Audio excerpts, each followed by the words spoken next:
អេចាយក៏ឲ្យក៏ពួកឯងមិនគួរណាមកមើងងាយយើងបែបហ្នឹងដែរឯងសម្បត្តិត្រឹមអីបានហ៊ានតមកជាមួយយើងហ៎អូយ friend តើទៅដើរលេងអីតោះទៅទៅលេងណាទៀតណាចេះទៅដើរទៅតោះ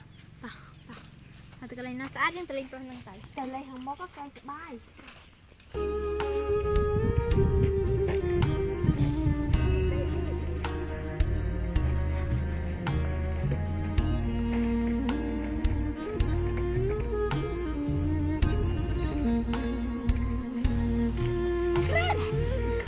ចាយទៅនោះមិនណាប្រែមទៅឲ្យចាយវាចោលអីតោះខាងដែរចង់រកអីចាយនឹងខ្លាំងម៉ែមិនក៏ឯងតតសវក10យើងចោលអញ្ចឹងចុះបើយើងចង់តតអេចាយរបស់ឯងវាយ៉ាងម៉េចអេចាយឯងនឹងមានតម្លៃខ្លាំងហ៎ប៉ុន្តែអេចាយ100សោះហ្នឹងណាមែនណាកូនស្រែដើររើអេចាយដើររើដបគាត់តែគេទាត់បន្តិចក៏មិនបានដែរ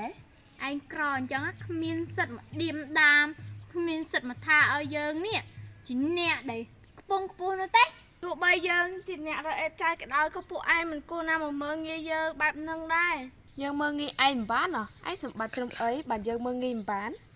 ឯងកុំយកដៃឯងទៅប៉ះមនុស្សក៏ខ្វក់ក្រលហាមនោះអីនាំតែកើតរោគក្រលហាមដើររើអេចាយដូចទៅវាណាមែនតើចាំតែលាងទឹកចាញ់ក៏បានដៃឯងស្អាតអញ្ចឹងកុំទៅប៉ះទៅល្អជីខ្ញុំក្រតែខ្ញុំខកអី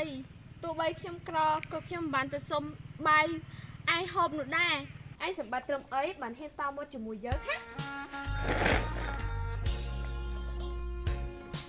មិនក៏ឯងធ្វើអញ្ចឹងដាក់ខ្ញុំយើងធ្វើអញ្ចឹងទៅមិនជីវ៉ៃគ្នាឯងមិនហើយកុំធ្វើបាបវាខ្ញុំទៅប្រឡាក់ដៃទេត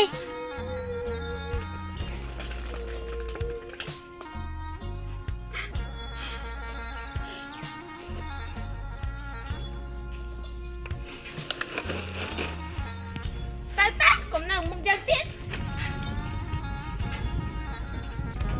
អើយ friend យើងវាយមួយហ្នឹងមាញ់ប្រឡាក់ដៃយើងឲ្យមកទៅលាងដៃតោះ